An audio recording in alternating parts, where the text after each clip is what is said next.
And welcome to Tucker Carlson Tonight. Last night we told you that the Biden administration is funding a number of secretive biolabs in Ukraine, labs that are conducting experiments on highly dangerous pathogens. Now that's not a story, as we told you, that we wanted to do. In fact, we didn't think it could be true. It's so over the top and bizarre.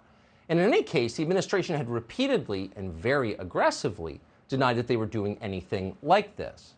And then they attacked anyone who asked questions about it as a tool of Russia. We foolishly assumed that in this one instance they might be telling the truth. And then out of nowhere, the Biden official in charge of Ukraine confirmed the story. Victoria Nuland, the Undersecretary of State, casually mentioned in a Senate hearing on Tuesday that actually, yes, the Biden administration does fund a series of biolabs in Ukraine, and whatever is in these labs is so dangerous that she is deeply concerned these materials will fall into the hands of the Russian military. Now, that struck us as a shocking development. Once again, not for the first time, what had seemed like a nutty conspiracy theory turned out to be true. Victoria Nuland's testimony raised at least two immediate questions. What exactly are these labs doing with our money and in our name? And why didn't the Biden administration secure the contents of these labs before the Russians invaded? So far, we haven't received any answer at all to the second question. We think we're the only ones who've even asked it. Whoever decided to leave deadly biological materials sitting in Ukraine as Russian troops massed on the border has not yet been identified. We hope that person will be identified. We'll keep asking. As for the first question, what exactly is going on in these labs? We've gotten several answers, all of them insulting.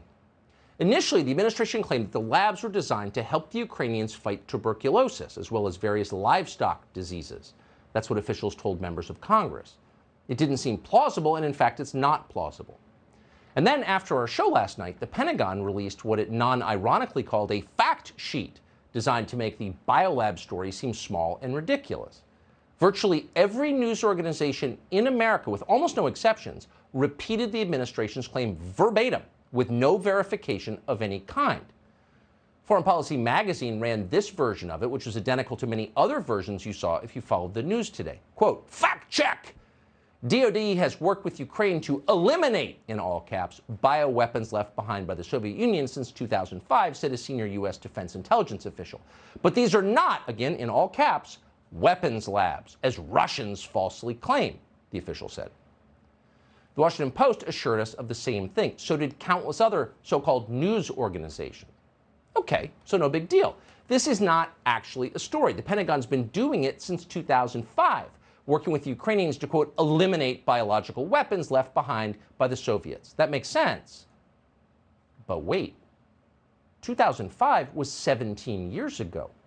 How long does it take to eliminate Soviet bioweapons? 17 years seems like a long time. If you had 17 years and ample funding from Congress, you could probably remove and catalog every grain of sand on Waikiki Beach. And yet somehow over that same period, 17 years, the Pentagon has not finished removing test tubes from Soviet-era freezers. How does that work exactly? How heavy are these bioweapons? Do we lack the transportation capacity to get them out of Ukraine and bury them in the desert in Nevada? When was the Pentagon planning to finish this important job? In 20 years? In 50 years? Those all seem like very obvious questions, but not a single reporter asked any of those questions. Meanwhile, over at CNN, perhaps aware that the first explanation didn't make sense once you thought about it, offered a new alibi. According to CNN's website, the labs in Ukraine exist to, quote, secure old Soviet weapons. Okay, secure, not eliminate. Which raises the question, what does it mean to secure a bioweapon? And again, why has it taken 17 years to do it?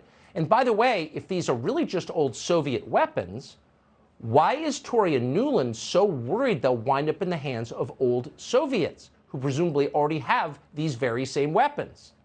Probably don't need more. It's absurd when you think about it. So don't think about it. And that was the point of today's coverage of the Biden administration's secret Ukrainian biolabs. Stop thinking about it. Start accepting what they tell you at face value. Otherwise, you are an agent of Russia. Here's CNN. The foreboding music, biohazard warnings. This Russian state media footage from 2015 claims to show America running facilities in Ukraine and Georgia that caused deadly outbreaks of disease and killed local livestock. This story is false, but that has not stopped it continuing to circulate, evolving from biological hazards to biological weapons and becoming a key part of Russia's disinformation campaign, justifying the invasion of Ukraine. The claims were debunked several years ago when, in 2020, the United States issued a statement to, quote, set the record straight, explaining the facilities are, in fact, for vaccine development and to report outbreaks caused by dangerous pathogens before they pose security or stability threats. These claims were debunked several years ago. These facilities work on vaccines and reporting outbreaks. And then they play Russian propaganda. The point is, anyone who asks questions about this is repeating Russian propaganda. Got it? And the truth is, we're not interested in what Russian propagandists say about these Ukrainian biolabs. We're not interested in what the propagandists at CNN say about these biolabs. We're Americans. So we would like, in fact, we think we have a right to demand the Biden administration to answer simple questions, straightforward questions. These are obviously questions important enough to make Tory Newland very nervous, but why? We don't know. They won't answer. So instead, we did some digging of ourselves to see what we could find, and here's what we came up with. The day after Russia invaded Ukraine, Robert Pope, the man who heads the Cooperative Threat Reduction Program at DoD, sat for an interview with the website Bulletin of the Atomic Scientists. Pope is the man in charge of securing or eliminating Soviet-era bioweapons, so he knows a lot about the subject, maybe more than anyone else.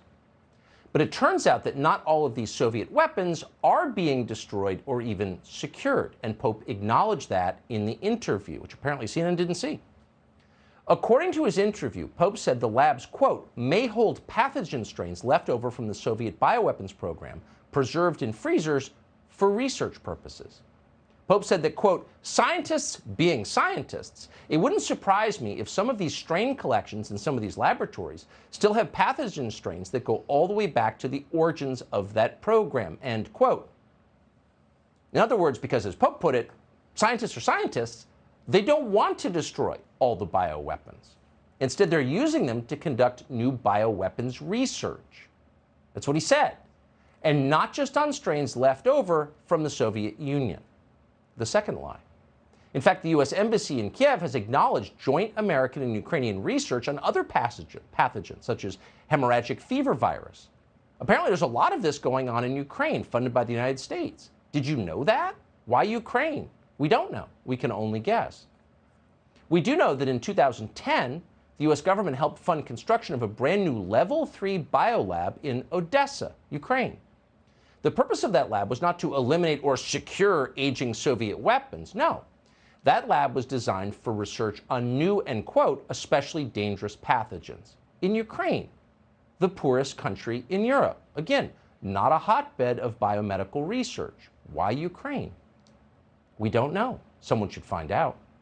We do know that the Pentagon talking points you saw reported as fact on television today and last night were an utter lie. Did the reporters who repeated those talking points verbatim know they were a lie? Maybe they did. On the other hand, how would they know? They didn't bother to do any reporting whatsoever. They got a text from some Biden administration flack, and they just read it on the air like it was true. You shouldn't be surprised because that's what they do. And it's possible they're afraid not to do that. They know if they stray from the script the White House has written for them, they'll be denounced from the briefing room as tools of Putin. Here's Biden's publicist doing that very same thing today. The main issue that prompted my Twitter thread yesterday was that Russia has a history also of inventing outright lies like this, which is the suggestion that the United States has a chemical and biological weapons program, or Ukraine does, that they're operating. Russia is the country that has a chemical and biological weapons program. So the objective was to make clear the inaccuracy of the information, the misinformation they're trying to put out, and make clear to the world that they not only have the capacity, they have a history of using chemical and biological weapons, and that in this moment we should have our eyes open.